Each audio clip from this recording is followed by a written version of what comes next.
Hey my loves, இன்னைக்கு நம்ம பார்க்க போற படம் என்னன்னா 2024 வெளியான கா அப்படின்ற ஒரு தெலுங்கு படத்தை பத்தி தாங்க பார்க்க போறோம். கா அப்படின்றதுக்கான மீனிங் என்னன்னா ஆன்மா அப்படின்றது தான் அர்த்தம். இந்த படம் மல்டி லாங்குவேஜஸ்ல வெளியா இருக்குங்க. இப்ப தமிழ்லயும் அவைலபிளா இருக்கு. இந்த படம் ஒரு வித்தியாசமான கிரைம் த்ரில்லர் படங்க. இந்த படத்தோட ஒன்லைனர் என்னன்னா, சில மர்ம நபர்கள்னால நம்ம ஹீரோ கிட்னாப் பண்ணப்படுறாரு. ஒரு இருட்டு அறையில அடைச்சு வைக்கப்படுறாருங்க. மயக்கம் தெளிஞ்சு ஹீரோ கண்முழிக்கிறாரு. அந்த இடத்துக்கு ஒரு மர்ம நபர் வராருங்க. நம்ம ஹீரோ ஒரு கொலையை பண்ணிட்டதாகவும் அந்த கொலையை எதற்காக பண்ணன்னு சொல்லு அப்படின்னு ஒரு விசாரணை பண்றாருங்க. அந்த கருப்பு அறைக்குள்ள வரதுக்கு முன்னாடி வரைக்கும் நம்ம ஹீரோ நார்மலா இருந்திருக்காருங்க. அந்த கருப்பு அறைக்குள்ள போனதுக்கு அப்புறம் ஹீரோக்கு அவருடைய பேரு கூட ஞாபகம் இல்லைங்க. அந்த மர்ம நபர் நம்ம ஹீரோவோட வாழ்க்கையில நடந்த விஷயத்த கொஞ்சம் கொஞ்சமா ஞாபகப்படுத்துறாருங்க. அதன் மூலமா வெளியில வர திடுக்கிடும் உண்மைகள் தான் மொத்த படமே. கிளைமேக்ஸ் ட்விஸ்டை நம்ம கொஞ்சம் கூட எதிர்பார்த்திருக்கவே மாட்டோம். இந்த கருப்பு அறைக்கு ஒரு தரமான மீனிங் ஒன்று வச்சிருப்பாங்க. என்ன நடந்தது அப்படின்றத டீடைல்டா பார்க்கலாம். அதுக்கு முன்னாடி நீங்க இன்னும் நம்ம சேனலை சப்ஸ்கிரைப் பண்ணாம பார்த்துட்டு இருக்கீங்க அப்படின்னா சப்ஸ்கிரைப் பண்ணிக்கோங்க. அப்பதான் இது போன்ற இன்ட்ரெஸ்டிங்கான வீடியோஸ் எல்லாம் மிஸ் பண்ணாம பார்க்க முடியும். நீங்க பார்த்துட்டு இருக்கிறது சரண் என்டர்டைன்மெண்ட். நான் தான் சரண். வாங்க வீடியோக்குள்ள போலாம். படத்தோட ஸ்டார்டிங் சீன்ல ஒரு கருப்பு அறையை நம்ம கிட்ட காட்டுறாங்க. அந்த கருப்பு அறையோட டோர் ஓபன் செய்யப்படுது. உள்ள ஒரு மர்ம நபர் நுழையறாருங்க. அங்க 2 நோட்டீஸ் இருக்கு. அந்த 2 நோட்டீஸ்ல 2 பேர்த்தோட பேர் இருக்குதுங்க. உடனடியா அந்த 2 பேர்த்த தூக்கிட்டு வாங்க அப்படின்னு சொல்ல மர்ம நபர்கள்லாம் நம்ம ஹீரோ இருக்கிற இடத்துக்கு போறாங்க. நம்ம ஹீரோவை அடிச்சு தூக்கிட்டு வரதுக்கு பாக்குறாங்க. ஆனா ஹீரோ எதிர்த்து சண்டை போடுறாருங்க. ஆனாலும் நம்ம ஹீரோவை மயக்கடைய வச்சு அந்த இடத்துல இருந்து கிட்னாப் பண்றாங்க.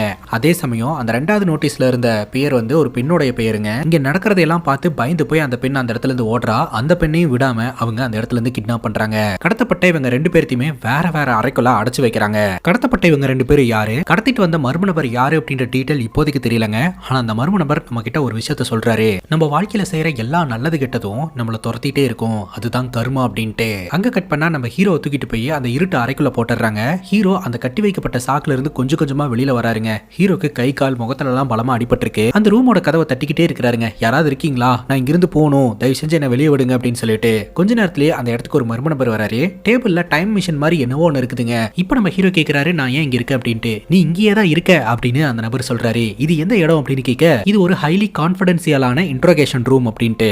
நம்ம ஹீரோ ஸ்டூல்ல உட்காந்து தாங்க பேசிக்கிட்டு இருப்பாரு. நான் வெளியில போகணும் அப்படின்னு சொல்லிட்டு அந்த ஸ்டூல்ல இருந்து எழுந்திருக்கிறதுக்கு ட்ரை பண்றாரு. ஆனா பெல்ட் போட்டு நல்லா லாக் பண்ணி வச்சிருப்பாங்க.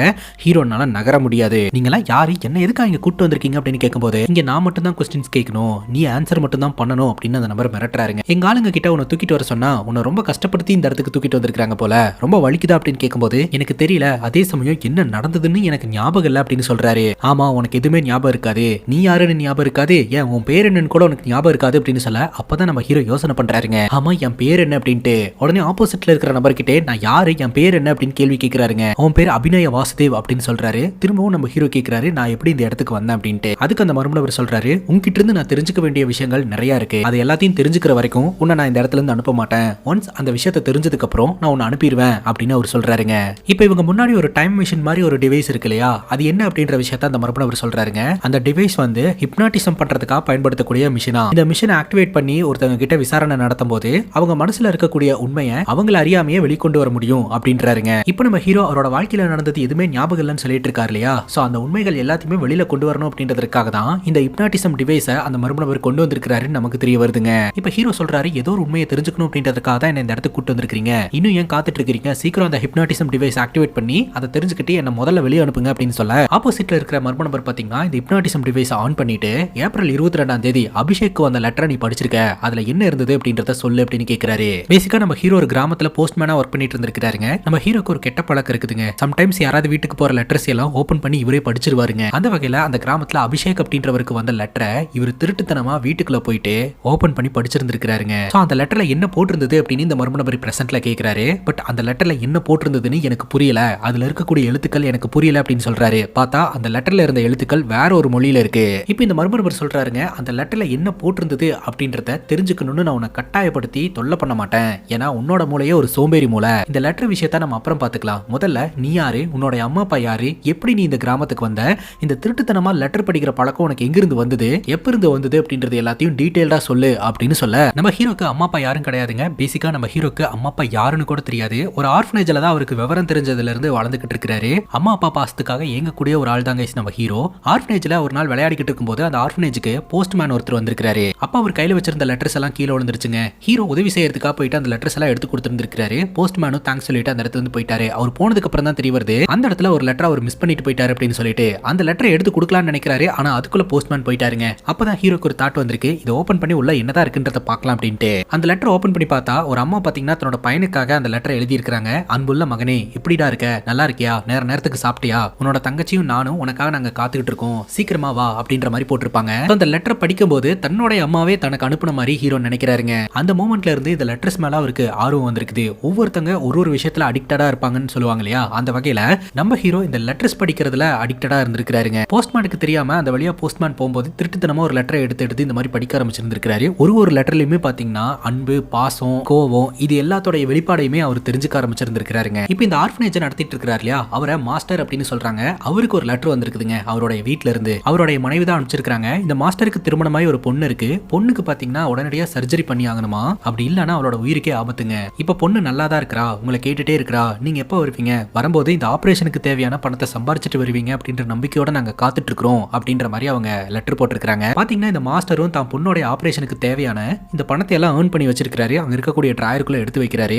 கரெக்டா அந்த இடத்துக்கு நம்ம ஹீரோ வராரு. என்னோட அம்மா அப்பா யாரு மாஸ்டர், எங்க இருக்காங்க அப்படின்னு கேட்க, உனக்கு யாரு இல்லடா அப்படின்னு மாஸ்டர் சொல்றாரு. இல்ல, அம்மா இல்லாம யாருமே பிறக்க மாட்டாங்க, அப்ப என்னோட அம்மா எங்கேயோ ஒரு இடத்துல இருக்கிறாங்க, யாருன்னு சொல்லுங்க மாஸ்டர் அப்படின்னு கேட்க, அந்த மாஸ்டர் எனக்கு தெரியாதுடா அப்படின்ற மாதிரி தான் சொல்றாரு. ஆனா நம்ம ஹீரோ பாத்தீங்கன்னா அவரோட கையை பிடிச்சி நச்சரிக்க ஆரம்பிக்கிறாரு. உங்களுக்கு தெரியும், சொல்லுங்க மாஸ்டர், என்னை இங்க யாரு கொண்டாந்து விட்டாங்க, என்னோட அம்மா அப்பா எங்க இருக்காங்க அப்படின்னு கேட்க, நான் தான் தெரியாதுன்னு சொல்றேன்லடா அப்படின்னு அவர் ஹாசா திட்டி அமுச்சு வச்சிடறாருங்க. இப்ப மாஸ்டர் அந்த ஆபீஸ்க்குள்ள இல்லாத டைம் பார்த்து நம்ம ஹீரோ உள்ள நுழைஞ்சு அந்த லெட்டரை எடுத்து படிக்க ஆரம்பிச்சிருந்திருக்காருங்க. கரெக்டா அந்த மாஸ்டர் உள்ள வந்துட்டாரு. பயந்து ஹீரோ ஓட ஆரம்பிச்சிருக்காரு. இப்படி அடுத்தவங்களுக்கு அந்த லெட்டரை படிக்கிறதுல உனக்கு அசிங்கமா இல்லையாடா, எப்படி இருந்தா உனக்கு இந்த பழக்கம் வந்தது அப்படின்னு கேட்கும்போது, நான் அந்த லெட்டர் படிக்கவே இல்லை மாஸ்டர் அப்படின்ற மாதிரி ஹீரோ போய் சொல்றாருங்க. நீ இந்த மாதிரிலாம் பண்ணிட்டு இருக்க அப்படின்னு சொல்லிட்டு தான் உன்னோட அம்மா அப்பா உன்னை தூக்கி போட்டு போயிருப்பாங்க அப்படின்ற மாதிரி அவர் கோவத்துல பேசிட்டு போயிடுறாருங்க.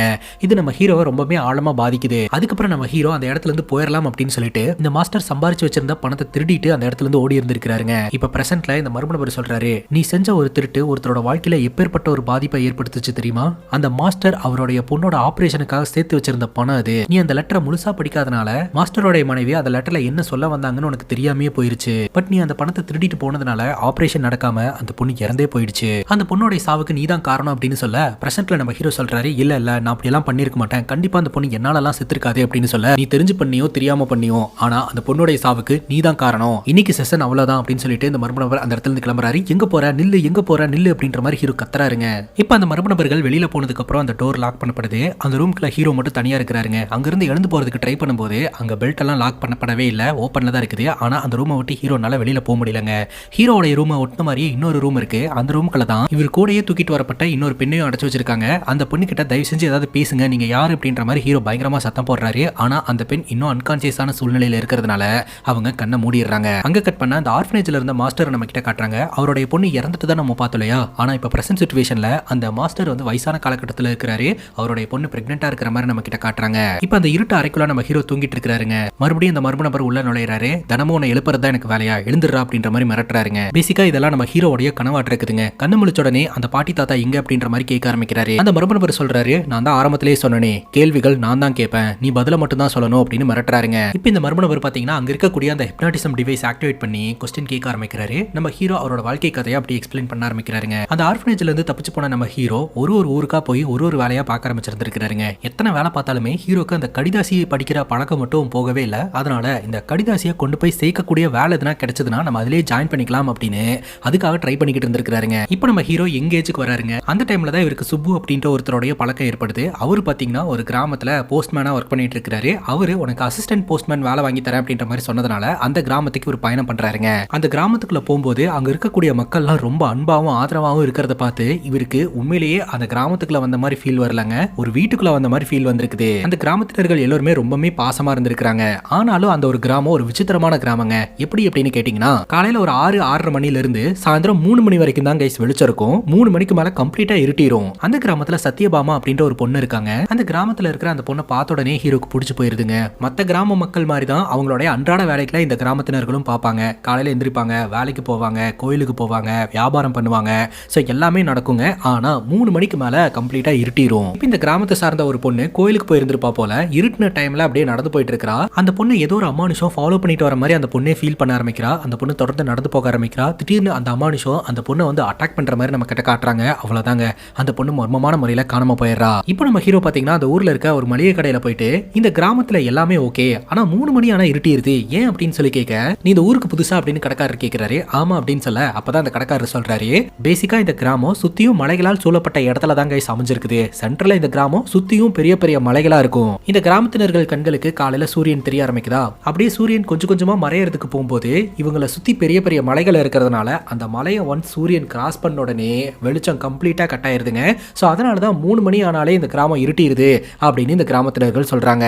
இப்போ நம்ம ஹீரோ அந்த மளிகை கடைக்காரர்கிட்டயே இந்த கிராமத்துல ஸ்டே பண்றதுக்கு வாடகைக்கு எதனா வீடு கிடைக்குமா அப்படின்னு கேட்க அவர் அரேஞ்ச் பண்ணி தராருங்க. இப்போ சுப்பு அப்படின்ற நபரை மீட் பண்றதுக்காக நம்ம ஹீரோ போகும்போதே போஸ்ட்மேன் யூனிஃபார்ம் எல்லாம் போட்டுட்டு இன்னும் வேலையே உறுதி ஆகலங்க. அதுக்கு முன்னாடியே பக்காவா யூனிஃபார்ம் எல்லாம் போட்டுட்டு இவர் ஆசையா வளர்க்கக்கூடிய நாயும் கூட கூட்டுட்டு அப்படியே போறாருங்க. ஹீரோ கிட்ட 10th சர்டிபிகேட் இருக்குதுங்க, அது இருந்தாலே போதும். இப்போ அந்த போஸ்ட் ஆஃபீஸ் கிட்ட போய் உட்காந்துக்கிட்டு இருப்பாரு. அந்த சர்டிபிகேட் எல்லாம் கரெக்டா இருக்கான்னு பார்க்கலான்னு பார்த்துட்டு இருக்கும்போது திடீர்னு காத்துல அந்த சர்டிபிகேட் பறக்க ஆரம்பிச்சிருங்க. அந்த சர்டிபிகேட்டை பிடிக்கிறதுக்காக ஓடி வருவாருங்க. அங்க இருக்கக்கூடிய டோரை தொட்டு அந்த டோர் பட்டுன்னு ஓப்பன் ஆயிரும். பார்த்தா அந்த வீட்டை 2ஆ பிரிச்சிருக்காங்க. ஒரு பக்கம் போஸ்ட் ஆஃபீஸுங்க, இன்னொரு பக்கம் ஒருத்தங்க வாழ்ற வீடா இருக்கும். அந்த வீட்டில தான் பாத்தீங்கன்னா சத்யபாமா இருப்பாங்க. ஹீரோ அப்படியே பார்த்துக்கிட்டு இருப்பாருங்க. என்ன வேணும் அப்படின்னு கேட்க அவரோட சர்டிபிகேட் பறந்து வந்துட்டு தான் சொல்லுவாங்க. உடனே சர்டிபிகேட்டையும் எடுத்து தருவாங்க. கரெக்டா அந்த இடத்துக்கு சுப்பு வருவாரு. அவர்கிட்ட போயிட்டு நம்ம ஹீரோ பேசுவாருங்க. நான் தானே அபிநய வாசுதேவன், அசிஸ்டன்ட் போஸ்ட்மேன் வேலை இருக்குன்னு சொல்லி வர சொல்லியிருந்தீங்களே அப்படிங்கும்போது, பாரா வரும்போதே யூனிஃபார்மோட வந்துட்டு போல அப்படின்ற மாதிரி சொல்லிட்டு உள்ள இருக்கிற அந்த ஆஃபீஸரை மீட் பண்றதுக்காக போவாங்க. அந்த ஆஃபீஸர் பாத்தீங்கன்னா நம்ம சுப்புவை பிடிச்சி பயங்கரமா திட்டிக்கிட்டு இருப்பாரு. ஏன்னா ஏகப்பட்ட லெட்டர்ஸ் பாத்தீங்கன்னா இந்த கிராமத்துக்கு வந்திருக்குதுங்க.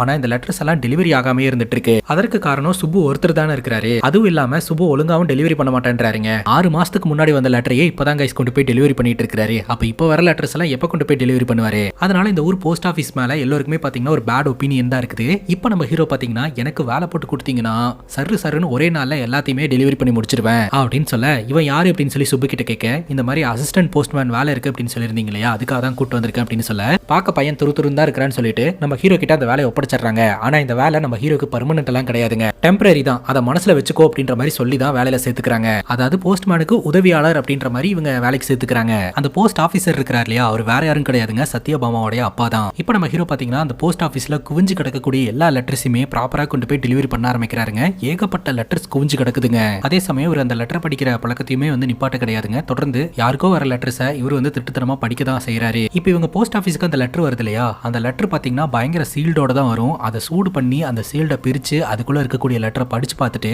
அதுக்கப்புறம் திரும்பவும் அந்த லெட்டரை உள்ளேயே வச்சு திரும்பவும் பக்கவா சீல்டு பண்ணிடுவாருங்க. படிக்கிறவங்களுக்கு அந்த லெட்டர் வந்து ஆல்ரெடி பிரிக்கப்பட்டது அப்படின்றது தெரியாது. சில சமயம் அந்த லெட்டரை இவர் மாடிஃபையும் பண்ணிடுவாரு. இந்த கிராமத்தை சார்ந்த ஒருத்தர் பாத்தீங்கன்னா வேற ஒரு கிராமத்தை சார்ந்த ஒரு பொண்ணை கல்யாணம் பண்ணி இருந்திருப்பாருங்க. கல்யாணம் பண்ணதுக்கு அப்புறம் வரதட்சணை வேணும் அப்படின்னு சொல்லிட்டு ரொம்பவே கொடுமைப்படுத்தி இருந்திருக்காரு. அதற்கான லெட்டர்ஸ் எல்லாம் அனுப்பிச்சு வச்சிருந்திருக்காரு. ஆப்போசிட்ல இருந்து அவங்க கெஞ்சுவாங்க, நாங்க கூடி சீக்கிரம் வரதட்சணையை கொடுத்துறோம் அப்படின்ட்டு. அந்த லெட்டர் படிச்சு பார்த்த நம்ம ஹீரோ பாத்தீங்கன்னா இவங்க ஏன் இப்படி கெஞ்சிக்கிட்டு இருக்காங்க, நமக்கு தான் அம்மா அப்பா சொந்த பந்தன் யாருமே கிடையாது, ஒருவேளை அவங்க நம்ம அக்காவா இருந்தா நம்ம இப்படியா விடுவோம் அப்படின்னு சொல்லிட்டு இவர் அந்த லெட்டரை மாடிஃபை பண்றாருங்க. அவங்க கெஞ்சின லெட்டரை தூக்கி வீசிட்டு அதுக்கு பதிலா ஒரு மிரட்டல் லெட்டர் எழுதுறாரு. கொடுத்த வரதட்சணையே அதிகம் தான், இதுக்கு மேலேயும் வரதட்சணை வேணும் அப்படின்னு கொடுமைப்படுத்துறீங்க அப்படின்னா மாப்பிளையோட கையை வெட்டிடுவோம் அப்படின்ற மாதிரி பொண்ணு வீட்டுக்காரங்க மிரட்டுற மாதிரி இவர் எழுதிடுவாருங்க. பொண்ணு வீட்டுக்காரங்க தான் இப்படி லெட்டர் எழுதுனாங்க அப்படின்னு அவங்களுக்கு தெரிஞ்சுனா மேலும் பெரிய பிரச்சனை ஆயிருன்னு சொல்லிட்டு அவங்க பயப்படுற மாதிரி யாரோ ஒருத்தருடைய பேரை அந்த லெட்டர்ல மென்ஷன் பண்ணணும்னு யோசனை பண்றாரு.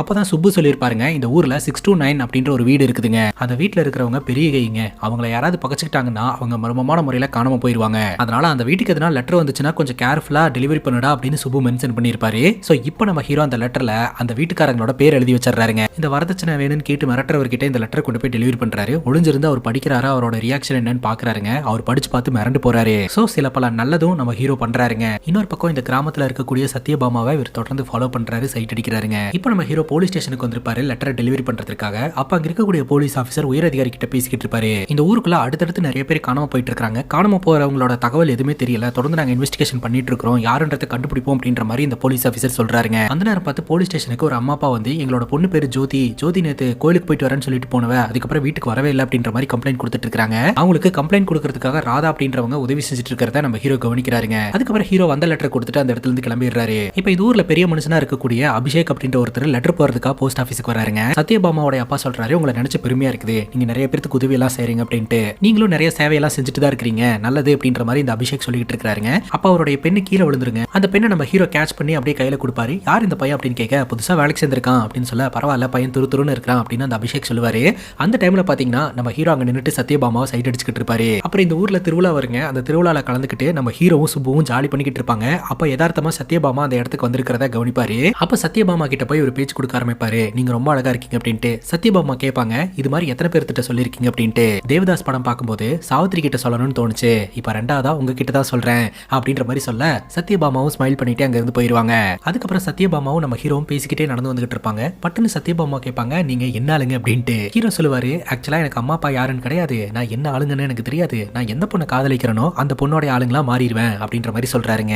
இப்படி இவங்க ரெண்டு பேரும் லவ் டாக்க விட்டுட்டு நடந்து வந்துட்டு இருக்கும்போது யாரோ ஒருத்தங்க இவங்களை கிராஸ் பண்ணி போற மாதிரி நம்ம கிட்ட காட்டுறாங்க. பின்னாடியே ரெண்டு பேர் துரத்திட்டு வந்திருக்காங்க. நம்ம ஹீரோ மேல அடிச்சு கீழே விழுந்துட்டாங்க. சரி தெரியாதனமா வந்து இடிச்சு விழுந்திருப்பான் போல அப்படின்னு சொல்லிட்டு நம்ம ஹீரோ அந்த நபருக்கு உதவி செய்யலான்னு கை கொடுக்குறாருங்க. ஆனா அந்த நபர் பாத்தீங்கன்னா, உங்க கூட ஒரு பொண்ணு இருந்துச்சுன்னா உனக்கு வந்து கண்ணு தெரியாதா அப்படின்ற மாதிரி ரொம்ப ஓவரா பேச ஆரம்பிக்கிறாரு. வார்த்தையை விட்டுறாருங்க. அதுக்கப்புறம் ஹீரோக்கு வந்தது பாருங்க கோவம். அந்த ரெண்டு பேர்த்தையும் போட்டு பொலவலன்னு பொழந்துறாரு. கரெக்டா அந்த இடத்துக்கு வந்த சுப்பு, இதுக்கு அவனுங்களை அடிச்சு அப்படின்னு கேட்கும்போது வார்த்தை விட்டானுங்க, பார்த்துட்டு சும்மா இருக்க சொல்லையா, அதான் அடிச்சிட்டேன் அப்படின்ற மாதிரி சொல்ல, அவனுக்கு யார் தெரியுமா, அந்த பெரிய பெரிய ஆட்களுடைய அடியாட்கள், இவனுக்கு போய் ஆளுங்களை கூட்டு வரதுக்கு முன்னாடி முதல்ல இந்த இடத்துல இருந்து கிளம்புங்க அப்படின்னு சொல்ல சரின்னு ஹீரோ கேட்டுக்கிறாருங்க. இப்ப சத்யபாமா கேக்குறாங்க, சரி அவனுங்க வார்த்தை விட்டானுங்க, உனக்கு தான் அம்மா அப்பா யாரும் கிடையாது இல்லையா, அனாதை தானே, நீ எதுக்கு அதுக்கெல்லாம் கோவப்படுற அப்படின்ட்டு, அனாதையா இருந்தாலும் அம்மா இல்லாம நான் பிறந்திருக்க மாட்டேன்ல அப்படின்ற மாதிரி ஹீரோ சொல்றாரு. சத்யபாமா அப்படியே பார்த்துட்டு நின்னுட்டு இருக்காங்க. பிரசன்ட் சிச்சுவேஷன்ல அந்த இருட்டு அறைக்குள்ள இருக்கக்கூடிய நம்ம ஹீரோ கிட்ட அந்த மறுபடியும் நபர், இன்னைக்கோட செஷன் முடிஞ்சது, மறுபடியும் சந்திக்கலாம் அப்படின்ட்டு அவர் அந்த இடத்துல இருந்து போயிடுறாரு. என்ன ஏன் இந்த மாதிரிலாம் பண்ணிட்டு இருக்கீங்க அப்படின்னு சொல்லிட்டு ஹீரோ பயங்கரமா கத்துறாரு. அந்த மறுபடியும் நபர் அந்த இடத்துல இருந்து போனதுக்கு அப்புறம் ஏதாவது கிடைக்குமா அப்படின்னு சொல்லி பாக்குறாரு. பார்த்தா அந்த இடத்துல ஒரு ஒயிட் கலர் கல் ஒன்று கிடைக்குதுங்க. அந்த கல்லை வச்சு அங்க இருக்கக்கூடிய செவுத்துல எல்லாம் கிறுக்க ஆரம்பிச்சிடுறாரு. ஸோ இது வரைக்கும் நம்ம கிட்ட சொன்ன கதையில எந்தெந்த கேரக்டர்ஸ் எல்லாம் பார்த்தோம் அப்படின்னு சொல்லிட்டு அந்த கேரக்டர்ஸோடைய நேம் எல்லாம் எழுதுறாருங்க. அதுல பிரச்சனைக்குரிய நேம் அப்படின்னு பாத்தீங்கன்னா லாலா அப்படின்றது தான். அதாவது 629வது வீட்டு ஆளுங்க வந்து கொஞ்சம் டேஞ்சரான ஆளுங்க, கொஞ்சம் பார்த்து டெலிவரி பண்ணு அப்படின்னு சுப்பு சொல்லி இருந்திருப்பார் இல்லையா.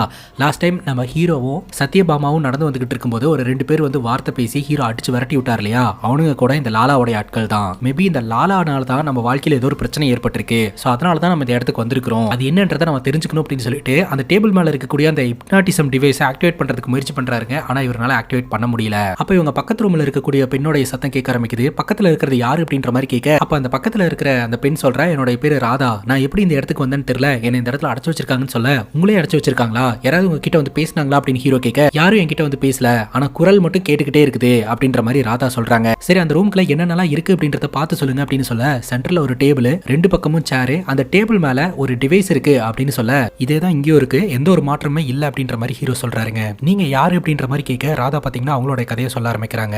ராதாக்கு 14 வயசு இருக்கும்போது அவங்க அம்மா அப்பா இறந்து போயிட்டாங்க. ராதாக்கு 2 அண்ணனுங்க. ராதா பாத்தீங்கன்னா அங்க இருக்கக்கூடிய ஒரு ஸ்கூல்ல டீச்சரா ஒர்க் பண்ணிட்டு இருந்திருக்காங்க. பட் அண்ணனுங்க இருந்தும் பிரயோஜனம் இல்ல. சோ அண்ணன் பாத்தீங்கன்னா சரியான குடிகாரங்க. ஸ்கூலு வீடு இதை தவிர ராதாக்கு எதுவுமே தெரியாதுங்க. ராதா திருவிழால போய் நின்று வேடிக்கை பார்த்துக்கிட்டு இருக்கும்போது பின்னாடி 2 ரவுடி பசங்க வந்து வம்பளுக்கு ஆரம்பிச்சிருந்திருக்கானுங்க. ராதா அவனுக்கு கிட்ட இருந்து தப்பிச்சு வீடு வந்து சேர்ந்தா, தங்கச்சிக்கு பாதுகாப்பா இருக்க வேண்டிய அண்ணன் குடிச்சிட்டு எனக்கு சாப்பாடு வேணும் அப்படின்ற மாதிரி தொல்லை பண்ணிக்கிட்டு இருக்காருங்க. ராதாவும் மனமுடிச்சு போய் கேட்டுருவாங்க, வயசுக்கு வந்த ஒரு பொண்ணு வீட்டுல இருக்கிறா, அவளுக்கு பாதுகாப்பு கொடுக்கணும்னு கொஞ்சம் கூட இல்லாம இப்படி குடிச்சிட்டு ஏன் தான் இப்படி எல்லாம் பண்றீங்களோ அப்படின்ட்டு. அது இல்லடி செல்லக்குட்டி அப்படின்ற மாதிரி அவர் போதையிலேயே உளறிக்கிட்டு இருப்பாருங்க. இவங்கிட்ட பேசி நீ எந்த பிரயோஜனம் இல்லை அப்படின்னு சொல்லிட்டு கதவை லாக் பண்ணிட்டு உள்ள படுத்துக்குவாங்க. ராதா வழக்கம் போல ஸ்கூலுக்கு போகும்போது இந்த ஊர்ல பெரிய மனுஷனா இருக்கக்கூடிய அபிஷேகம் மீட் பண்றாங்க. எப்படிமா இருக்கு அப்படின்னு சொல்லி கேட்க, நான் நல்லா இருக்கேன் சார், எங்க அண்ணனோட வேலை விஷயமா உங்ககிட்ட பேசியிருந்தேன் அப்படிங்கும் போது நான் என்னன்னு பாத்துட்டு இருக்கேன், கூடி சீக்கிரம் நான் சொல்றேன் அப்படின்ற மாதிரி அவரு சொல்றாரு. இப்ப நம்ம ஹீரோ அந்த மர்ம அறைக்குள்ள ராதா ராதான்னு கத்திக்கிட்டு இருக்காருங்க. பார்த்தா அந்த மர்ம நபர் வந்துட்டு யார் அந்த ராதா அப்படின்னு கேட்கிறாரு. இல்ல திடீர்னு ராதா அப்படின்ற ஒரு பேர் ஞாபகம் வந்துச்சு, அதனாலதான் இந்த பேரை சொன்னேன் அப்படின்னு ஹீரோ சமாளிக்கிறாருங்க. பக்கத்து ரூம்குள்ள இருக்கக்கூடிய ராதா கிட்ட இவர் கம்யூனிகேட் பண்ணிட்டு இருக்காருன்ற விஷயம் அந்த மர்ம நபருக்கு தெரியக்கூடாதுன்னு நினைக்கிறாரு. இப்போ இந்த மர்ம நபர் அந்த ஹிப்னாட்டிசம் டிவைஸ் ஆன் பண்ணி தொடர்ந்து நம்ம ஹீரோட கதையை கேட்க ஆரம்பிக்கிறாரு. போஸ்ட் ஆஃபீஸ்க்கு ஒரு நபர் வராருங்க, அவரோட அம்மாக்கு லெட்டர் அனுப்பணும் அப்படின்னு சொல்லிட்டு. சோ இவரும் பாத்தீங்கன்னா உட்காந்து லெட்டர் எழுத ஆரம்பிக்கிறாரு. அவர் சொல்ற வார்த்தைகள் பாத்தீங்கன்னா ரொம்ப நார்மலா இருக்குது. இந்த மாதிரிலாம் அம்மாக்கு லெட்டர் எழுதக்கூடாதுரா, அன்புள்ள அம்மா இந்த மாதிரிலாம் பாசமா பேசி அனுப்புனாதான் அவங்களுக்கும் படிக்கும்போது நல்லா இருக்கும் அப்படின்ற மாதிரி சொல்லி இவர் நிறைய பாசத்தோட அந்த லெட்டர் எழுதி கொடுக்குறாருங்க. அதுக்கப்புறம் நம்ம ஹீரோ சுப்புவை மீட் பண்றதுக்காக வராரு. சுப்பு ஒரு லெட்டரை டெலிவரி பண்ண முடியாம உட்காந்துக்கிட்டு இருக்காரு. ஏன் என்னாச்சு அப்படின்னு சொல்லி கேட்கும்போது, இந்த ஊருக்கு ஒதுக்குப்புறமா ஒரு வீடு இருக்குதான், அந்த வீட்டுல யாருமே இருக்கிறது இல்லையா, ஆனா இந்த போஸ்ட் ஆஃபீஸர் பாத்தீங்கன்னா அந்த வீட்டுக்கு தான் லெட்டர் வந்திருக்கல, கொண்டு போய் டெலிவரி பண்ணிரு அப்படின்ற மாதிரி சொல்றாரு. பட் அந்த வீட்டுல யாருமே இருக்கிறது இல்ல, ஆனா அந்த வீட்டுக்கு லெட்டர் மட்டும் வந்துகிட்டு இருக்கு, அந்த வீட்டுக்கு போறதுக்கே பயமா இருக்கு அப்படின்ற மாதிரி சுப்பு சொல்லிக்கிட்டு இருக்காரு. சரி கொடுங்க நானே கொண்டு போய் டெலிவரி பண்றேன் அப்படின்னு சொல்லிட்டு அந்த லெட்டர் வாங்கிட்டு ரொம்ப தூரம் ஹீரோ டிராவல் பண்றாருங்க. ஆனா அங்கதான் ஒரு ட்விஸ்ட், யாருமே இல்லாத வீட்டுக்கு ஒரு லெட்டர் வருது அப்படின்னா அந்த லெட்டர் யார் அனுப்பியிருப்பா அப்படின்னு பார்த்தா யார் அனுப்புனாங்கன்னு ஃப்ரம் அட்ரஸ் இல்ல. சரி உள்ள என்ன கண்டென்ட் இருக்கு அப்படின்னு திருட்டுத்தனமா அந்த லெட்டர் படிச்சு பாத்திரலாம் அப்படின்னு சொல்லிட்டு இவரு பிளேடை வச்சு ஓபன் பண்ணி அந்த லெட்டரை படிச்சும் பாத்துறாருங்க. கிழக்கு தெரு 4வது வீடு அப்படின்ற மாதிரி அதுல போட்டிருக்கும், வேற எதுவுமே அதுல போட்டிருக்காது. என்னவா இருக்கும்னு யோசனை பண்ணிட்டு அந்த லெட்டரை கொண்டு போய் அந்த வீட்டுக்கிட்ட வச்சிருவாருங்க. அந்த வீட்டுல யாருமே இருக்க மாட்டாங்க. அந்த வீட்டுக்கு வெளியிலேயே ஒரு வெயிட் பண்ணிக்கிட்டு இருப்பாரு, யாராவது வந்து எடுப்பாங்களான்னு சொல்லிட்டு. ரொம்ப நேரம் ஆயிருங்க, இருட்டிரும், யாருமே வரமாட்டாங்க. உடனே ஹீரோ அந்த இடத்துல இருந்து கிளம்பிடுவாரு. இந்த ஊர்ல எது கிழக்கு தெரு அப்படின்னு சொல்லிட்டு ஹீரோ யோசனை பண்ணிக்கிட்டு இருப்பாரு. அப்ப இந்த ஊரை சார்ந்த ஒரு பெரியவருக்கு லெட்டர் வருங்க. அந்த லெட்டர் கொண்டு போய் டெலிவரி பண்ணிட்டு, ஐயா உங்களுக்கு இந்த ஊரை பத்தி தெரியுமா அப்படின்னு கேட்கும்போது, நான் இந்த ஊர்ல தான் பிறந்தேன் வளர்ந்தேன், இந்த ஊரை பத்தி எல்லாமே எனக்கு தெரியும் அப்படின்றாருங்க. சரி இந்த ஊர்ல கிழக்கு தெரு எங்க இருக்கு அப்படின்ற மாதிரி கேட்க, இந்த தாத்தா நல்லா யோசனை யோசனை பண்ணி பார்த்துட்டு அட உன்ற ஆஃபீஸ் இருக்கே அதுதான் கிழக்கு தெரு அப்படின்ற மாதிரி சொல்ல நம்ம ஆஃபீஸ் இருக்கிறது தான் கிழக்கு தெருவா அப்படின்னு சொல்லிட்டு ஹீரோ சைக்கிள் எடுத்துட்டு கிழக்கு தெரு 4வது வீட்டில் என்ன இருக்கு அப்படின்னு சொல்லிட்டு கிழக்கு தெருவோட என்ட்ரன்ஸ்க்கு வராருங்க. அங்கிருந்து கவுண்ட் பண்ணிக்கிட்டே வராரு 1 2 3 4 அப்படின்ட்டு.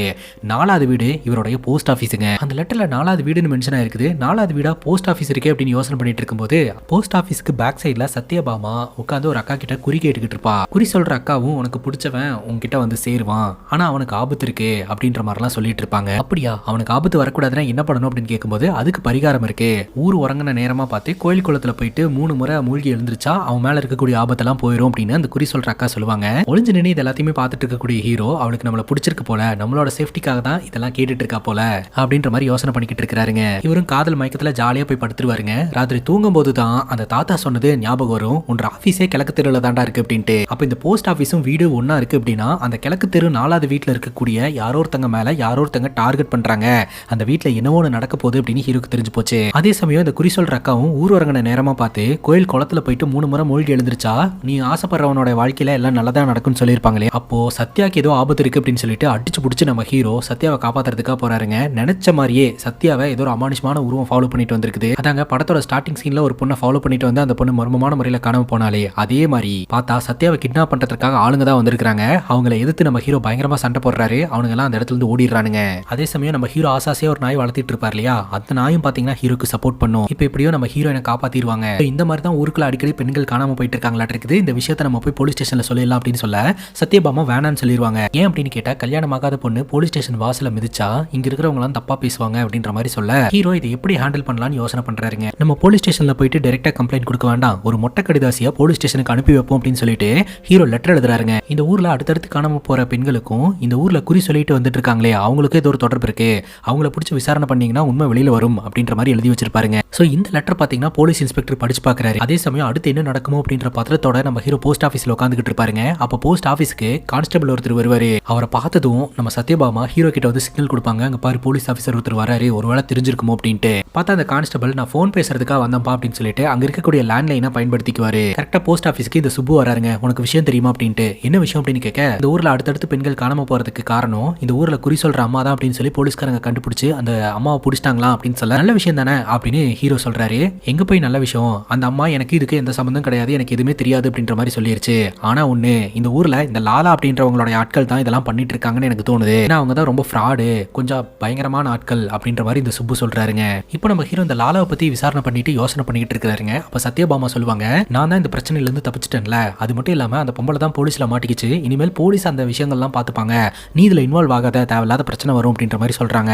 சொல்லிட்டு சத்யபாமா அந்த இடத்துல இருந்து போயிருவாங்க. அப்போ அவரோட டேபிள்ல இருக்கக்கூடிய லெட்டர்ஸ்க்கெல்லாம் ஒரு சீல் வச்சுக்கிட்டு இருப்பாரு. அப்போ அதுல ஒரு லெட்டர் வந்து ஃப்ரம் அட்ரஸே இல்லாம இருக்கும். ஃப்ரம் அட்ரஸே இல்லாம வர லெட்டர்ஸ் கண்டிப்பா கொஞ்சம் டேஞ்சரஸான லெட்டர்ஸா தான் இருக்கும் அப்படின்னு சொல்லிட்டு ஹீரோ யாருக்கும் தெரியாம அந்த லெட்டர் சுட்டுட்டு வீட்டுக்கு போறாருங்க. அந்த லெட்டர் மேல இருக்கக்கூடிய பசைய அழகா சூடு பண்ணி பக்காவா ஓபன் பண்ணி அதுல என்ன போட்டிருக்குன்றத படிக்கிறாரு. உங்ககிட்ட இருந்து வர வேண்டிய சரக்கு கரெக்டா வந்துருச்சு, நம்ம முன்னாடியே பேசிக்கிட்ட மாதிரி பேமெண்ட்டை பக்காவா அனுப்பிச்சிடுறோம், சொல்ற இடத்துல சொல்ற டைமுக்கு உங்க ஆள் அனுப்பி வைங்க, கோட் வேர்டு அம்மன் கோயில், இதை சொன்னா எங்க ஆளுங்க பேக் கொடுத்துருவாங்க அப்படின்ற மாதிரி அதுல போட்டிருக்குதுங்க. இப்போ நம்ம ஹீரோ என்ன பண்றாருன்னா அதுல இருக்கக்கூடிய கண்டென்ட்டை சேஞ்ச் பண்றாரு. 4 மணிக்கு அந்த இடத்துக்கு எங்க ஆளுங்க வருவாங்க, 4 மணிக்கு அந்த இடத்துல வந்து வெயிட் பண்ணுங்க அப்படின்ற மாதிரி அந்த லெட்டர் போட்டிருக்கு இல்லையா, அதை 5 மணியா மாத்தி விட்டுருவாருங்க. அந்த லெட்டர்ல போட்டிருந்த ஒரிஜினல் டைமுக்கு நம்ம ஹீரோ போய் நின்றுவாரு. கரெக்டா அந்த இடத்துக்கு ஒரு அம்பாசிடர் கார் வருது. அந்த காரை பார்த்ததும் ஹீரோ அவரோட முகத்தை மறைச்சுக்கிறாருங்க. அந்த காருக்குள்ள இருக்கிற நபர் வந்து கோட் வேர்டை கேட்கிறாரு. இவர் அம்மன் கோயில் அப்படின்னு சொன்ன உடனே அந்த பேக்கை கையில கொடுத்துட்டு அவங்க கிளம்பிடுறாங்க.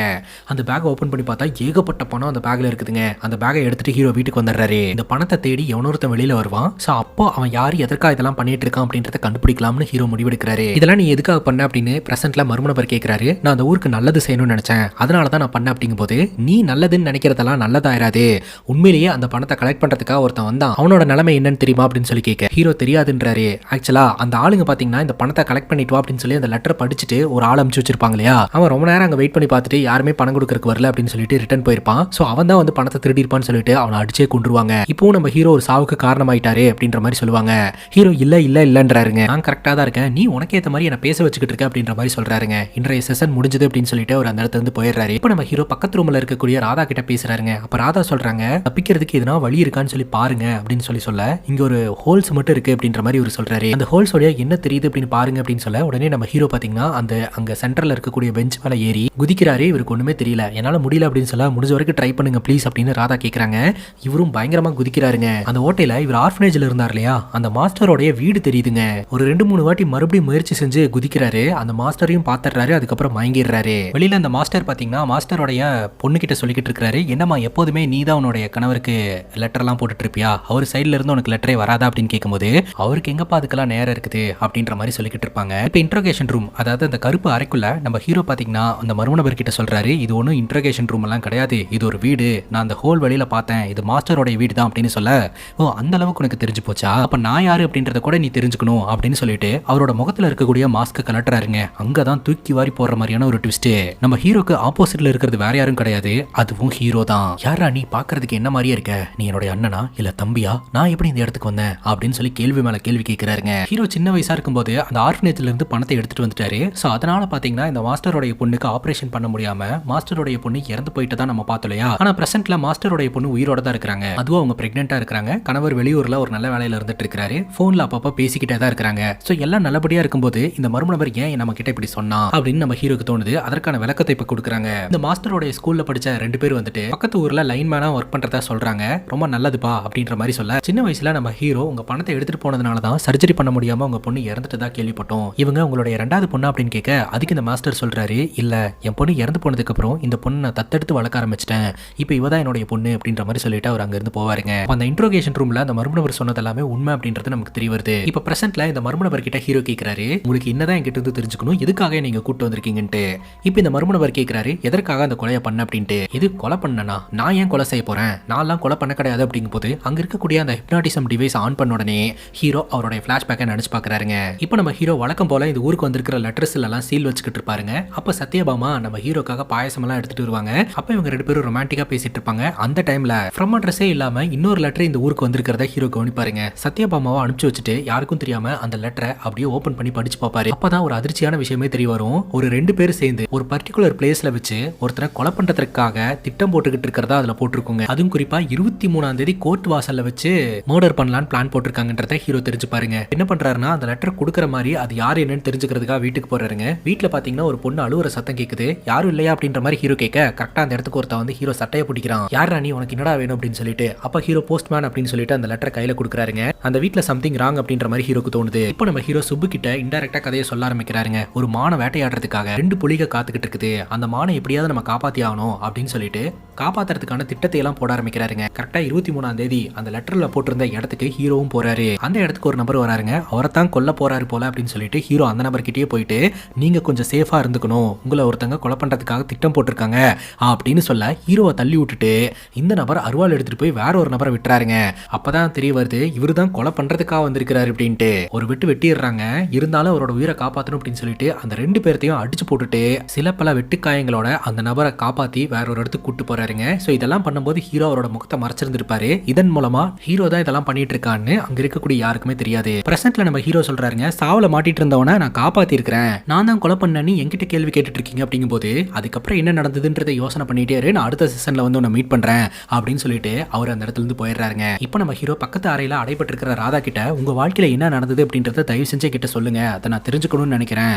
அது மட்டும் இல்லாம இவன் கேட்கிற கேள்விகளுக்கெல்லாம் இன்னும் 2 நாள்ல பதில் சொல்லிட்டு நான் இந்த இடத்துல இருந்து போயிருவேன், அதுக்குள்ள எல்லாத்தையும் தெரிஞ்சுக்கணும்னு நினைக்கிறேன் அப்படின்ற மாதிரி ஹீரோ கேட்கிறாரு. ராதா கதையை சொல்ல ஆரம்பிக்கிறாங்க. ராதாவும் பாத்தீங்கன்னா அதே கிராமத்தை சார்ந்த ஒரு பொண்ணு தான். ராதா கிட்ட ஒரு ரவுடி பையன் வந்து தப்பான ஆங்கிள் அப்ரோச் பண்ணி இருந்திருக்கான். ஆனா ராதா பாத்தீங்கன்னா அவனை அரைஞ்சிட்டு அந்த இடத்த விட்டு போயிருவாங்க. வழக்கம் போல வீட்டுக்கு போனா அவங்க அண்ணங்காரன் பயங்கரமா குடிச்சிட்டு உளறிக்கிட்டு இருப்பான். அப்ப ராதா கேட்பாங்க, ஏன் பெரிய அண்ணன் வீட்டுக்கே வரதில்லை அப்படின்னு சொல்லிட்டு. அவன் என்ன மாதிரி பொறுப்பானவன் கிடையாது, அதனாலதான் வீட்டுக்கு வரமாட்டேன்றான் அப்படின்ற மாதிரி இந்த குடிகார அண்ணன் சொல்லிக்கிட்டு இருப்பான். இவன் கிட்ட நம்ம இனத்தை பேசிட்டு அப்படின்னு சொல்லிட்டு ராதாவும் அவங்க அண்ணனுக்கு சாப்பாடு கொடுத்துட்டு தூங்கி இருந்திருக்காங்க. நடு ராத்திரியில அடி வாங்கினவன் ஆளுங்களை எல்லாம் கூப்பிட்டுட்டு அந்த இடத்துக்கு வந்திருக்கான். அவங்க அண்ணன் போதையில தான் இருப்பான். யாரா நீங்க அப்படின்ற மாதிரி கேட்க அவங்க அண்ணனை அடிச்சு போட்டுட்டு ராதா வீட்டுக்குள்ள நுழைஞ்சு ராதா கிட்ட அந்த நபர் அத்துமீறல்ல ஈடுபட்டு இருந்திருக்கான். அங்கதான் கைஸ் ஒரு ட்விஸ்ட். நம்ம ஹீரோவோடைய ரூம்குள்ள இருக்கிற அந்த ஹிப்னாட்டிசம் டிவைஸ் ஆட்டோமேட்டிக்கா சுத்த ஆரம்பிக்குது. ஹீரோக்கு ஞாபகம் எல்லாம் வர ஆரம்பிக்குது. ஹீரோ ஒரு நபரை காப்பாத்தி கூட்டிட்டு வந்தாரே, அவன் நல்லவன்லாம் கிடையாதுங்க, ராதா கிட்ட அத்துமீறல்ல ஈடுபட்டவன் தான். இவன் தங்கச்சி மேல அத்துமீறல்ல ஈடுபட்டுட்டான் அப்படின்னு சொல்லிட்டு தான் இவனோட கதையை முடிக்கிறதுக்காக அண்ணனுங்க 2 பேரும் திட்டம் போட்டு இருந்திருக்கானுங்க. சோ என்ன கதை ஏதுன்னு தெரியாம நம்ம ஹீரோ அந்த நபரை காப்பாத்தி காட்டுக்குள்ள கூட்டு வந்துட்டாருங்க. கூட்டிட்டு வந்த வந்ததுக்கு அப்புறம் தான் இந்த ரீசனுக்காக தான் அவனுக்கு 2 பேரும் என்ன கொல்ல பார்த்தானுங்க அப்படின்றத அந்த நபர் சொல்லி இருந்திருக்காரு. இவனை போய் காப்பாத்திட்டமே அப்படின்ற கில்ட்ல நம்ம ஹீரோ அவனை அங்க வச்சு கொலை பண்ணிட்டாருங்க. இந்த ஞாபகம் எல்லாம் வந்ததுக்கு அப்புறம் ஹீரோ கத்த ஆரம்பிக்கிறாருங்க, நான் கொன்னுட்டறதா அப்படின்னு சொல்லிட்டு பார்த்தா ஆப்போசிட்ல அந்த மர்ம நபர் உட்கார்ந்துகிட்டு இருக்காரு. இன்ட்ரோகேஷனுக்காக வந்திருக்காரு. இப்ப ஹீரோ சொல்றாரு, நான் ஒத்துக்கிறேன், அவனை கொன்னதை நினைச்சு நான் கொஞ்சம் கூட கவலையப்படல, நான் பெருமையா தான் நினைக்கிறேன் அப்படின்ற மாதிரி சொல்றாருங்க. இப்ப இந்த கதை பிளாஷ்பேக்கு போகுதுங்க. ஊருக்குள்ள எல்லாரும் பேசிக்கிறத வச்சுதான் ஹீரோ போட்டு தள்ளினது அந்த லாலா தான் அப்படின்றது தெரிய வந்திருக்குதுங்க. இந்த ஊர்க்காரங்க எல்லாம் லாலான்ற நபரை பார்த்து பயந்துகிட்டு இருந்தாங்க இல்லையா, அந்த லாலாவை தான் ஹீரோ யாருனே தெரியாம போட்டு தள்ளி இருந்திருக்காரு. லாலாவை போட்டு தள்ளுறதுக்கு கோட்டு வாசல்ல அண்ணனுங்க 2 பேரும் முயற்சி பண்ணானுங்கன்றதை தெரிஞ்சுக்கிட்ட லாலாவோட ஆட்கள் அந்த ராதாவோடைய அண்ணனை போட்டு தள்ளிட்டாங்க. இப்ப ராதா தன்னந்தனியா இருக்கிறா பாவம் அப்படின்னு ஊர்க்காரங்களாம் பேசிட்டு இருக்காங்க.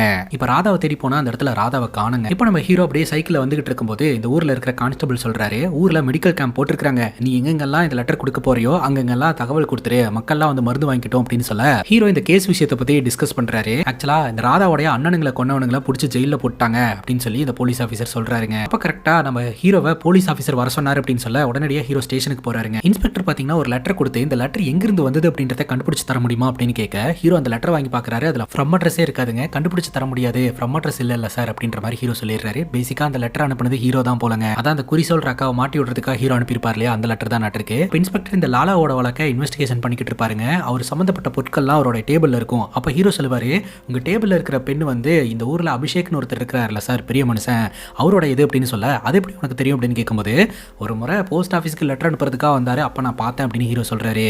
இன்ஸ்பெக்டருக்கு தூக்கி வாரி போட்டுருது. இது அபிஷேக்கோட பெண் அப்படின்னா இது லாலாவோட வீட்டில் எப்படி வந்துச்சு, அப்போ எவன் நல்லவன் எவன் கெட்டவனே தெரியல அப்படின்ற மாதிரி யோசனை பண்றாருங்க. இந்த இன்ஸ்பெக்டர் சொல்றாரு, அந்த அபிஷேக்கு வெளியூர்ல இருந்து ஏதாவது லெட்டர் வந்ததுன்னா முதல்ல நீ என்கிட்ட தான் சொல்லணும், ஓகேவா, இந்த விஷயம் நம்ம 2 பேருக்குள்ள மட்டும்தான் இருக்கணும், ஓகேவா அப்படின்னு சொல்ல ஹீரோ சரின்னு கேட்டுக்கிறாருங்க. நினைச்ச மாதிரியே பாத்தீங்கன்னா இந்த அபிஷேக்கு வெளியூர்ல இருந்து ஒரு லெட்டர் வருது. அந்த லெட்டரை ஹீரோ திருட்டுத்தனமா படிக்கிறாரு. அந்த லெட்டர்ல தான் பாத்தீங்கன்னா வேற ஒரு லாங்குவேஜ்ல எழுத்துக்கள் இருக்கும். அதுல என்ன போட்டிருந்துச்சு அப்படின்னு ஹீரோக்கு தெரியாதுங்க. ஃபர்ஸ்ட் கொஸ்டினா அந்த மர்ம நபர் நம்ம ஹீரோ மிரட்டினார் இல்லையா, அது இந்த லெட்டர் பத்தி தான். ஆனா நம்ம ஹீரோ என்ன பண்ணிருப்பாருன்னா அந்த லெட்டர்ல இருக்கக்கூடிய எழுத்துக்களை அப்படியே அச்சு பிசறாம இன்னொரு பேப்பர்ல எழுதி வச்சுட்டு அந்த லெட்டர் கொடுத்துருவாருங்க. இன்னொரு பக்கம் நம்ம ஹீரோ போஸ்ட் ஆஃபீஸுக்கு போனா இந்த போஸ்ட் ஆஃபீஸர் இருக்கிறார் இல்லையா, அதாங்க சத்யபாமாவோடைய அப்பா, அவருக்கு இவங்க 2 பேர்த்தோட லவ் மேட்டர் தெரிஞ்சு போச்சு. நீ என்ன ஜாதி என்ன கொல்லனே தெரியாம நீ என் வீட்டுக்குள்ள வரணும்னு நினைக்கிறியா அப்படின்னு சொல்லிட்டு ஹீரோடைய நாயை வச்சு இன்டைரக்டா நம்ம ஹீரோவை பேசிடுவாருங்க. உன்னோட வேலை டெம்பரரி தான், இனிமேல் பர்மனண்டா போஸ்ட் ஆஃபீஸ் பக்கமே வந்துடாத அப்படின்ற மாதிரி மிரட்டி விட்டுருவாரு. இப்போ நம்ம ஹீரோ ஒரு மாதிரி சோகத்திலேயே உட்காந்துக்கிட்டு இருப்பாரு. அப்ப சுப்பு தான் வந்து அட்வைஸ் பண்ணிக்கிட்டு இருப்பாரு.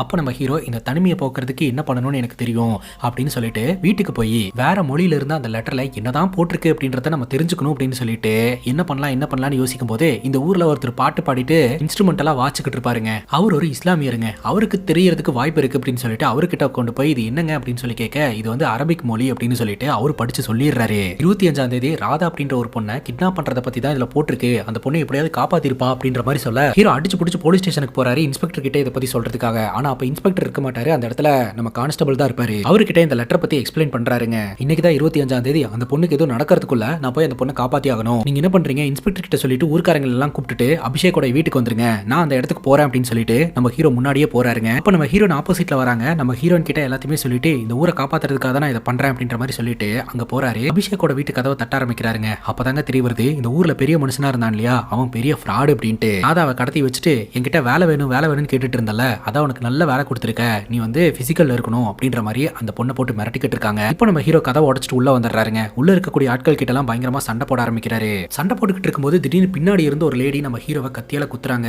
யாருன்னு பார்த்தா இந்த கூட்டத்துக்கு தலைவியே அவங்க தான். பார்த்தா அவங்க ஒரு டாக்டர், இந்த ஊர்ல மெடிக்கல் கேம்ப்னு சொல்லிட்டு வந்தாங்களே அவங்க தான். எந்த பிரச்சனையுமே இல்லாம எங்களோட வியாபாரத்தை கரெக்டா பண்ணிக்கிட்டு இருந்தா நீ எங்கிருந்தோ வந்து எங்க வியாபாரத்தை கெடுக்கிறியாடா அப்படின்னு சொல்லி மிரட்டுறாங்க. தக்காளி அங்கதான் கைஸ் ஒரு ட்விஸ்ட். இந்த ஊர்ல அடுத்தடுத்து காணாம போற பெண்கள்லாம் எங்க போயிட்டு இருக்காங்க அப்படின்னு பாத்தீங்கன்னா இந்த ஊர்ல இருந்து கடத்தப்பட்டு மும்பைக்கு பாலியல் தொழிலுக்காக அனுப்பி வைக்கப்பட்டு இருக்காங்க.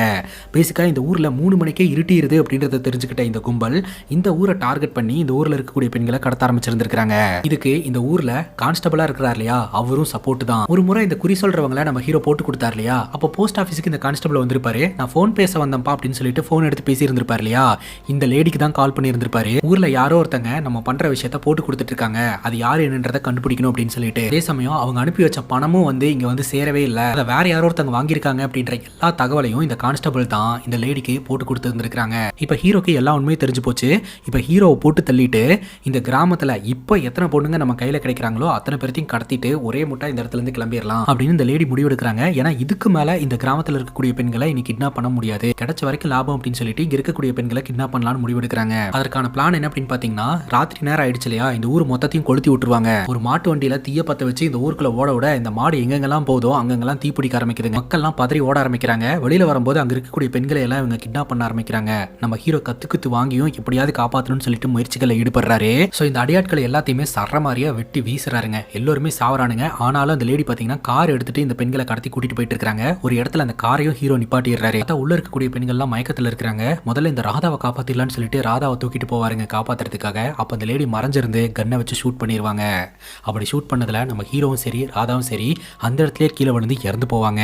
இப்ப ஹீரோ மற்றும் ராதாவோட டெட் பாடியை ஊருக்குள்ள எடுத்துட்டு வருவாங்க. அப்பதான் இந்த கிராமத்தினர்களுக்கு உண்மை தெரிய வருது. இவ்வளவு நாள் பெரிய மனுஷனா நினைச்சிட்டு இருந்த அந்த ஆளும் அந்த ஆளோடைய குரூப்பும் தான் ஊருக்குள்ள ஃப்ராட் வேலையெல்லாம் பண்ணிட்டு இருந்திருக்காங்க. காணாம போற பெண்களுக்கெல்லாம் பொறுப்பு இவங்க தான் அப்படின்னு சொல்லிட்டு இவங்களை எல்லாம் காப்பாத்துறதுக்காக போய் தான் நம்ம ஹீரோ உயிரை கொடுத்திருக்காரு அப்படின்ற விஷயமும் தெரிய வருது. ஹீரோ அங்க இருந்து அழுவுறாங்க. ஹீரோனுடைய அப்பா இருக்காங்க இல்லையா, அவரும் பாக்குறாரு என்னோட வேலை இங்க டெம்பரரி தான், இனிமேல் பர்மனெண்டாவே போஸ்ட் ஆஃபீஸ் பக்கமே வந்துடாது அப்படின்னு மிரட்டி இருப்பாரு இல்லையா, உண்மையிலேயே அவன் வராமையே போயிட்டான் அப்படின்னு சொல்லிட்டு இந்த சத்யபாமாவோட அப்பா, அதாவது நம்ம ஹீரோனுடைய அப்பாவும் ஃபீல் பண்றாரு. இவங்க ரெண்டு பேருமே செத்து போயிட்டாங்க அப்படிங்கும் போது இவங்க ரெண்டு பேரும் எப்படி இந்த இன்ட்ரோகேஷன் ரூமுக்கு வந்தாங்க அப்படின்றது நமக்கு ஒரு கேள்வியா இருக்கு இல்லையா. உண்மையை சொல்லணும்னா இது இன்ட்ரோகேஷன் ரூமே கிடையாதுங்க, ஒரு அம்மாவோடைய கருவறை. நம்ம ஹீரோவும் ராதாவும் பாத்தீங்கன்னா அடுத்த ஜென்மத்துல அண்ணன் தங்கச்சியா ஒரே ஒரு பெண்ணோட வயித்துல உருவாயிருக்கிறாங்க. அந்த பெண் யாரு அப்படின்னு கேட்டீங்கன்னா அங்கதான் இன்னொரு ட்விஸ்ட். சின்ன வயசுல மாஸ்டரோடைய பணத்தை திருடிட்டு போயிட்டு அதனால சர்ஜரி பண்ண முடியாம மாஸ்டருடைய பொண்ணு இறந்து போனாங்க. அதுக்கப்புறம் மாஸ்டர் வேற ஒரு பெண்ணை தத்தெடுத்து வளர்த்துக்கிட்டு இருந்தார் இல்லையா, அந்த பெண்ணோட வயித்துல உருவாயிருக்காங்க. இவ்வளவு நேரம் பிளாக் ரூம் அப்படின்னு சொல்லிட்டு ஒரு ரூம்குள்ள தானே இந்த இன்ட்ரோகேஷன்லாம் நடந்தது. இது எல்லாமே பாத்தீங்கன்னா அம்மாவோடைய கருவறைங்க. ஆப்போசிட்ல ஒரு மர்ம நபர் உட்கார்ந்து ஹீரோ விசாரணை பண்ணிக்கிட்டு இருந்தார் இல்லையா, அவரை நம்ம ஹீரோவா பார்த்தாரு, அதனால ஹீரோவா தெரிஞ்சாரு.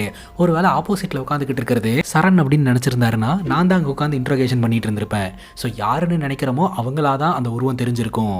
இப்போ நம்ம ஹீரோவும் ராதாவும் அந்த பிளாக் ரூம்குள்ள இருக்கும்போது கோவப்படும் போதும் அங்க இருக்கிற செவுத்தையெல்லாம் தட்டும் போதும் இந்த அம்மாக்கு பாத்தீங்கன்னா குளத்தை வயிற்றுல எட்டி உதைக்கிற மாதிரி ஒரு ஃபீலை கொடுத்துருந்துருக்குது. கர்மா எப்படி வேலை செஞ்சிருக்குன்னு பாருங்க.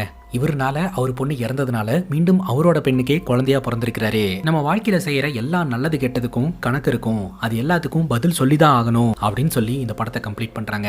இந்த படத்தை பத்தி நீங்க என்ன நினைக்கிறீங்க அப்படின்னு உங்களோட கருத்தை கமெண்ட் செக்ஷன்ல பதிவு பண்ணுங்க. அண்ட் இதே மாதிரி வேற எதனா படத்தை பத்தி பேசணும் அப்படின்னு நினைச்சீங்கன்னா படத்தோடைய பேரை கமெண்ட் செக்ஷன்ல சொல்லுங்க. இதே மாதிரி வேற ஒரு நல்ல வீடியோல வந்து சந்திக்கிறேன். Love you guys, take care and cheers.